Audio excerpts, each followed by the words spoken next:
নমস্কার, দিব্য দৃষ্টি ফাউন্ডেশনের তরফ থেকে আমি নির্মল শাস্ত্রী বলছি। আবার প্রতি মাসে রাশিফল আমি যেরকম করি আবার সেই রাশিফল নিয়ে এসেছি। এই যে এই মার্চ মাসের 12টা রাশির ওপরে তার কী প্রভাব পড়তে পারে আজকে সেই নিয়ে কিন্তু আলোচনা করব। তার মধ্যে এই মার্চ মাসটা কিন্তু বিশেষ স্পেশাল। কারণটা হচ্ছে এখানে চন্দ্রগ্রহণ, 3রা মার্চ চন্দ্রগ্রহণ পড়ছে, সেই নিয়ে আমি একটা অনুষ্ঠানে বলেছি। এই চন্দ্রগ্রহণের ফলে তার একটা কী প্রভাব হতে পারে ওভারঅল আমি কিন্তু একটা বলার চেষ্টা করেছি। তো আজকে আমি এই 12টা রাশির এই মার্চ মাস কীরকম যেতে পারে সেই নিয়ে আমি একটু যতটা সম্ভব আমি আলোচনা করার চেষ্টা করছি। তো মার্চ মাস মেষ রাশির জন্য আমি বলবো খুব একটা ভালো বিশেষ কিছু নয়। শারীরিকভাবে কোনো না কোনো রকম সমস্যা কিন্তু দিতেই থাকবে, কোনো না কোনোভাবে আঘাত পাওয়ার যোগ কিন্তু রয়েছে। এক্ষেত্রে আমি বলবো সাবধানতা অবলম্বন করা উচিত। আর বিশেষ করে আমি বলবো যে কোনো না কোনোভাবে রক্তপাত যোগ সেটাও কিন্তু মেষ রাশির জন্য এই মার্চ কিন্তু সেই সম্ভাবনা প্রবলভাবে রয়েছে। যাদের দাঁতের যন্ত্রণা তাদের সেই যন্ত্রণা নিয়ে কিন্তু দাঁতের যন্ত্রণা নিয়ে ভীষণভাবে ভোগারও কিন্তু একটা জায়গা এখানে দেখা যাচ্ছে। তো এই ক্ষেত্রে বলবো যে সচেতন থাকবেন, শারীরিক দিক থেকেও সচেতন থাকবেন। ছোটোখাটো কোনো সমস্যা হলে অবশ্যই কিন্তু ডাক্তারের পরামর্শ নেওয়া আপনাদের বিশেষ প্রয়োজন। কারণ এই মার্চ মাসটা কিন্তু হেলথের দিক থেকে মেষ রাশি নানা রকমভাবে কিন্তু ভোগাবে। অর্থনৈতিক দিকটা কিন্তু তার জন্য একটু সমস্যা দিতে পারে। তারপর বৃষ রাশির জন্য কিন্তু আমি বলবো এই মার্চ মাসটা অত্যন্ত শুভ। যাদের অনেক দিনের বিয়ে আটকে যাচ্ছে, বিয়ে হচ্ছে না, নানা রকমভাবে বিয়ের যোগাযোগগুলো কোথায় না কোথাও গিয়ে সেইভাবে কিন্তু আর সাকসেসফুলি সেই রিলেশনটা টিকছে না, আমি বলবো এই মার্চ মাস যাদের আসন্ন বিয়ে বা বিয়ের যোগাযোগ চলছে তাদের কিন্তু এই মাসটা আমি বলবো অত্যন্ত ভালো। কোনো না কোনোভাবে সুখবর আসতে পারে। বিশেষ করে যারা প্রণয়মূলক লাভ রিলেশনে রয়েছে তাদের ক্ষেত্রে বলবো এই মাসটা কিন্তু খুব আনন্দে থাকবে। কোনো না কোনোভাবে খরচা কিন্তু একটু বাড়তে পারে, কোনো না কোনোভাবে কিছু টাকা কিন্তু মিসইউজ কিন্তু হতে পারে। এই ব্যাপারে কিন্তু সাবধানতা অবলম্বন অবশ্যই করতে হবে। মিথুন রাশির ক্ষেত্রে একটা সাবধানতা আমি এর আগে একটা অনুষ্ঠানে বলেছিলাম। এই চন্দ্রগ্রহণ 3রা মার্চের ফলে আবার আমি একই কথাই বলবো যে মিথুন রাশির কিন্তু এই মাসটা অত্যন্ত বুঝে কিন্তু টাকা ইনভেস্ট করতে হবে। সেটা শেয়ারে হোক বা কোনো কিছুতে টাকা ইনভেস্ট করা হোক অথবা ধার দেওয়া হোক, খুব বুঝে কিন্তু ইনভেস্ট করতে হবে, না হলে কিন্তু অর্থহানি একটা যোগ কিন্তু দেখা যাচ্ছে। শরীর স্বাস্থ্য নিয়ে বিশেষ কোনো সমস্যা কিন্তু নেই, শরীর স্বাস্থ্য ঠিক আছে, কিন্তু আমি বলবো যে অর্থনৈতিক দিকটা কিন্তু একটু বুঝে নিয়ে ইনভেস্ট করা কিন্তু এই মাসটার জন্য অত্যন্ত জরুরি, না হলে কিন্তু কিছু অর্থ কিন্তু নষ্ট হতে পারে। কর্কট রাশির ক্ষেত্রে এই মাসটা কিন্তু আমি বলবো হচ্ছে একটু মানসিকভাবে পীড়া, মানসিকভাবে কষ্ট কোনো প্রিয়জন কাছের মানুষ থেকে পাওয়ার কিন্তু একটা সম্ভাবনা রয়েছে।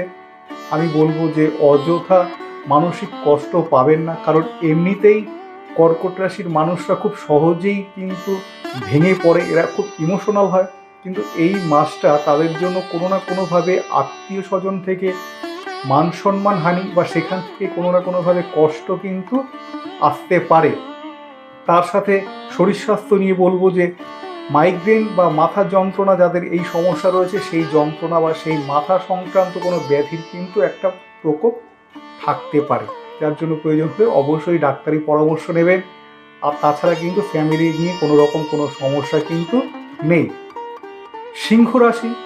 সিংহ রাশির জাতক জাতিকাদের ক্ষেত্রে বলবো এই মার্চ মাসটা কিন্তু বিশেষ চিন্তার কারণ রয়েছে, সেটা হচ্ছে হেলথ রিলেটেড। কিন্তু বিশেষ করে মহিলাদের ক্ষেত্রে বলবো সিংহ রাশির জাতিকা যারা তাদের কিন্তু এই মাসটা শারীরিকভাবে খুব সমস্যা দেবে, কোনো না কোনোভাবে সমস্যা কিন্তু দিতেই থাকবে। তার সাথে যাদের উচ্চ রক্তচাপ বা ব্লাড রিলেটেড সুগার এই ধরনের সংক্রান্ত সমস্যা রয়েছে তাদের কিন্তু এই মাসটা উচ্চ রক্তচাপ সংক্রান্ত সমস্যা বা ব্লাড রিলেটেড যেটা বললাম যে হাই সুগার বা এই ধরনের সংক্রান্ত সমস্যা কিন্তু আরও অধিক মাত্রায় বাড়ার কিন্তু একটা যোগ রয়েছে, যার জন্য বলবো ডাক্তারি পরামর্শ নেবেন। এছাড়া অর্থনৈতিক দিকটা স্থিতিশীল থাকবে, কিন্তু যারা চাকরি প্রার্থী তাদের জন্য কিন্তু বলবো যে কোনো না কোনোভাবে এই মাসে কিন্তু সুখবর আসতে চলেছে। সুখবর কিন্তু আসার একটা পূর্ণ সম্ভাবনা এখানে দেখতে পাচ্ছি। বিদ্যাস্থান যারা শিক্ষার্থী তাদের জন্য কিন্তু বিশেষ কোনো অসুবিধার কোনো কারণ নেই। আমি কিন্তু মূলত যেই বিষয়গুলো খুব বেশি আলোচনা করার দরকার সেগুলোই বললাম। আপনাদের আরও অনেক কিছু প্রশ্ন জানার থাকতেই পারে, কিন্তু মেন যে পয়েন্টগুলো সেগুলো নিয়েই কিন্তু আমি আলোচনা করছি। কন্যা রাশির ক্ষেত্রেও কিন্তু বলবো সময়টা কিন্তু ভালো। এই মার্চ মাস যারা দীর্ঘদিন বিদেশে যাওয়ার চেষ্টা করছো, বিদেশে কর্মরত হওয়ার বা বিদেশে স্থায়ীভাবে বসবাস করার চেষ্টা করছো, এই মাসটা কিন্তু কোনো না কোনোভাবে বিদেশে যাওয়ার কিন্তু যোগ সম্পূর্ণভাবে রয়েছে। এই মাসটাকে কিন্তু এই খুব সুন্দরভাবে কাজে লাগাতে হবে। অনেক দিন ধরে ইচ্ছে যে বিদেশে গিয়ে পড়বো বা বিদেশে গিয়ে চাকরি করব, সেই যোগাযোগগুলো কিন্তু সঠিকভাবে যেটা হয়ে উঠছিল না, এই মাসে কিন্তু সেই যোগাযোগগুলো সাকসেসফুলি হবে। হেলথ রিলেটেড কোনো না কোনো সমস্যার যে কারণ যেগুলো বলছি সেই সমস্ত কোনো সমস্যা কিন্তু কিচ্ছু থাকবে না, বরঞ্চ শরীর স্বাস্থ্যের বিষয়ে কিন্তু যথেষ্ট ভালো থাকবে। খালি বাবার সাথে বা পিতৃস্থানীয় কেউ তাদের সাথে সম্পর্কের অবনতি হতে পারে। আমি বলবো সেই ব্যাপারটা কিন্তু নিজেদেরকেই সচেতন হয়ে ঠিক করতে হবে। ঠিক আছে। তুলা রাশি, তুলা রাশির কিন্তু এই মার্চ মাসে মেন যেটা সমস্যা দেবে, যারা চাকরি করছেন তাদের কিন্তু কোনো না কোনোভাবে চাকরির পরিবর্তন যোগ কিন্তু দেখা যাচ্ছে। এই সময় আমি কিন্তু বলবো চাকরি যেখানে করছেন সেখানেই করুন, অন্যথা অন্য কোনো ডিসিশন নেবেন না। সেটা কিন্তু আপনার জন্য নানা প্রকার সমস্যা হতে পারে। যার জন্য বলবো তুলা রাশির জাতক জাতিকাদের ক্ষেত্রে এই মাসে কোনো রকম কিন্তু কোনো ডিসিশন নেবেন না। এই মাসে কিন্তু আপনি যেখানে আছেন সেখানেই থাকুন, এই মাসটা কেটে যাক, তারপরে আপনি সিদ্ধান্ত নিতে পারেন। ব্যবসায়ীদের ক্ষেত্রেও একই কথাই বলবো যে যেই ব্যবসা করছেন, যেইভাবে করছেন, যেই স্থানে করছেন সেটাই করুন। প্ল্যানিং করতে পারেন, প্ল্যানিং করার মধ্যে কোনো দোষ নেই, কিন্তু সেটা কোনো রকম মনে করুন আপনার ব্যবসায়ী প্রতিষ্ঠানকে আপনি মডিফাই করতে চাইছেন বা ব্যবসা একটা অন্য কিছু ভাবতে চাইছেন, সেটা কিন্তু এই মাসে শুরু করা কিন্তু একদম ঠিক নয়। যেই প্রফেশনে আছেন সেই প্রফেশনেই থাকুন, থেকে প্ল্যানিং করুন, কিন্তু কোনো রকম চেঞ্জেস এটা কিন্তু একেবারেই ঠিক হবে না। বৃশ্চিক রাশির ক্ষেত্রেও কিন্তু বলবো এখানে সাবধানতা অবলম্বন করা খুব দরকার। বৃশ্চিক রাশিরও কিন্তু হেলথ রিলেটেড নানা প্রকার সমস্যা কিন্তু এখানে আমি দেখতে পাচ্ছি। বৃশ্চিক রাশিদের ক্ষেত্রেও কিন্তু বলবো কোনো না কোনোভাবে আঘাত পাওয়া, পড়ে যাওয়া, রক্তপাত, এই বা তার সাথে দুর্ঘটনা, এই যোগ কিন্তু বৃশ্চিক রাশির ক্ষেত্রে কিন্তু এই মার্চ মাসে দেখা যাচ্ছে। যার জন্য সাবধানতা অবলম্বন করা কিন্তু ভীষণভাবে দরকার। তাছাড়া বৃশ্চিক রাশিদের আরেকটা জিনিস যেটা বলবো, কোনো না কোনোভাবে মায়ের বা বাড়ির কোনো মহিলার কিন্তু শরীর স্বাস্থ্য নিয়ে একটু আপনাকে চিন্তায় থাকতে হতে পারে। সেখানে কিন্তু কিছু ব্যয় হওয়ার সম্ভাবনা রয়েছে। অর্থনৈতিক জায়গা আমি বলবো স্থিতিশীল, বিরাট কিছু অর্থনৈতিক লাভ বা বিরাট কিছু অর্থনৈতিক লস এরকম কিন্তু সম্ভাবনা কিছু নেই। কিন্তু মেন হচ্ছে আপনার শরীর স্বাস্থ্য কিন্তু নিয়ে বিশেষ চিন্তার কারণ হয়ে উঠবে এই মার্চ মাস। তারপরে ধনুরাশির ক্ষেত্রে বলবো যে না, ধনুরাশির ক্ষেত্রে কোনো প্রকার সমস্যা কিছু নেই। ধনুরাশির অর্থনৈতিক জায়গা স্থিতিশীল থাকবে, হেলথের জায়গা স্থিতিশীল থাকবে। কিন্তু একটা বিষয় সেটা হচ্ছে যে এই ধনুরাশির জাতক বা জাতিকাদের যাদের এই সদ্য বিয়ে হয়েছে, বৈবাহিক জীবনে কিন্তু নানা প্রকার কিন্তু বিশৃঙ্খলার কিন্তু একটা জায়গা দেখা যাচ্ছে। সদ্য বিয়ে হয়েছে না, আমি বলবো যারা নতুন, হয়তো 1 বছর হয়েছে যাদের বিয়ে হয়েছে, কোনো না কোনোভাবে আপনাদের পারিবারিক কারণে, ফ্যামিলির দিক থেকে হোক, যে কোনোভাবেই হোক, বৈবাহিক জীবনে কিন্তু তার একটা বাজে প্রভাব আসতে চলেছে। বৈবাহিক জীবন বা সম্পর্ককে কিন্তু খুব সুন্দরভাবে যত্ন করে ভালোবেসে কিন্তু এই মাসটাকে আগলে রাখতে হবে। কোনো ভুল সিদ্ধান্ত, ভুল ডিসিশন কিন্তু আপনার সম্পর্ককে একটা তলানিতে নিয়ে যাওয়ার একটা কিন্তু জায়গা আমি দেখতে পাচ্ছি। যার জন্য বলবো সম্পর্কগুলোকে ভালোবেসে যত্ন করে আগলে রাখুন। ছোটোখাটো সমস্যা থাকলে সেগুলো আপোষে মিটিয়ে নেওয়ার চেষ্টা করুন, সেটা নিয়ে কোনো বড় কোনো স্ক্যান্ডাল কিন্তু করবেন না। মকর রাশি দীর্ঘদিন ধরে শনির 7.5, এখন শনির 7.5 বেরিয়ে গেছে।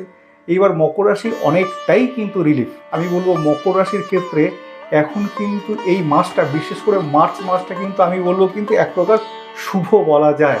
নতুন কোনো প্ল্যানিং যারা করছেন সেই প্ল্যানিংটাকে সাকসেসফুলি আপনি করতে পারেন, বা যারা চাকরির চেঞ্জ বা চাকরির একটা চেষ্টা করছেন তাদের জন্য, মানে কর্মক্ষেত্রে কিন্তু মকর রাশির জন্য আমি বলবো ভীষণ ভালো। শরীর স্বাস্থ্য নিয়েও কিন্তু বিশেষ কোনো সমস্যা নেই, কিন্তু অযথা ডিপ্রেশনে কিন্তু ভুগবেন না, অযথা মানসিক চাপ কিন্তু নেবেন না। জানবেন সময় কিন্তু সব কিছু ঠিক করবে।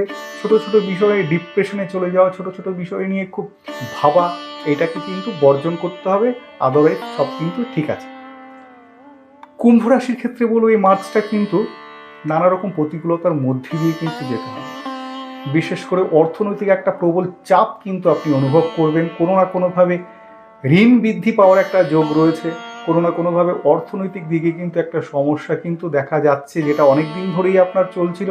এক্ষেত্রে বলবো বুঝে চলুন, সামলে চলুন, অযথা কিন্তু কোনো প্রকার ঋণ কিন্তু নেবেন না, যেইভাবে আছে সেইভাবেই চলুন। তথাপি একটা যে অর্থনৈতিক চাপ সেটা কিন্তু এই মার্চ মাসে থাকবে। শরীর স্বাস্থ্যর জায়গা কিন্তু আমি বলবো সামান্য একটু চিন্তার কারণ হতে পারে। বিশেষ করে যাদের আর্থারাইটিস, বাতের ব্যথা যন্ত্রণা, সেই যন্ত্রণা কিন্তু নানা প্রকারভাবে বাড়তে পারে। বিশেষ করে কোমর থেকে পা পর্যন্ত ব্যথা বেদনার টেন্ডেন্সি কিন্তু এই কুম্ভ রাশির ক্ষেত্রে দেখছি যে একটা কষ্টদায়ক হয়ে উঠতে পারে। সর্বশেষ মীন রাশি। মীন রাশির ক্ষেত্রে বলবো কিন্তু মিশ্র ফল দেবে। মীন রাশির ক্ষেত্রে বিশেষ করে স্টুডেন্ট যারা, তাদের পড়াশোনার ক্ষেত্রে বিশেষ কোনো সমস্যা নেই। পড়াশোনার যথারীতি যেইভাবে হচ্ছে সেইভাবেই চলবে। পড়াশোনা নিয়ে বিশেষ কোনো চিন্তার কারণ হয়ে উঠবে না। মেন ব্যাপার যেটা মীন রাশির ক্ষেত্রে একটা জিনিস দেখা যাচ্ছে, যাদের নার্ভের প্রবলেম, যাদের জন্মকালীন বুধ রাহু একত্রে ছিল বা বুধ রাহুর নক্ষত্রে ছিল, তাদের নার্ভের প্রবলেমের কোনো না কোনোভাবে সমস্যার জায়গা কিন্তু একটা দেখা যাচ্ছে। যারা চাকরি প্রার্থী তাদের জন্য আমি বলবো কিন্তু ওভারঅল ঠিক আছে, কিন্তু যারা ব্যবসা করছে তাদের জন্য কিন্তু সময়টা ঠিক নেই। সেই একই রকমভাবে বলবো হঠকারিতা করে কোনো সিদ্ধান্ত, কোনো চেঞ্জেস বা কোনো রকম কোনো প্ল্যানিং কিন্তু এই মাসে কিন্তু করবেন না। তাহলে কিন্তু আপনি অনেকটাই সমস্যা থেকে নিজেকে বের করে রাখতে পারবেন। কারণ আমরা বলেছি যে সময়ের ঊর্ধ্বে কিছু নেই, সময় সবসময় শেষ কথা বলে, সময় আমাদের সঠিকভাবে পরিচালনা করে। তো এই সময়টা কিন্তু মীন রাশির জন্য একদম চুপ থাকার সময়। আশা করি অনুষ্ঠান ভালো লাগলো। এরপরে আসবো আবার পরের মাসের রাশিফল নিয়ে, কী প্রকার রাশিফল যেতে পারে। আজকের মতো এই পর্যন্তই। সবাই ভালো থাকবেন। নমস্কার।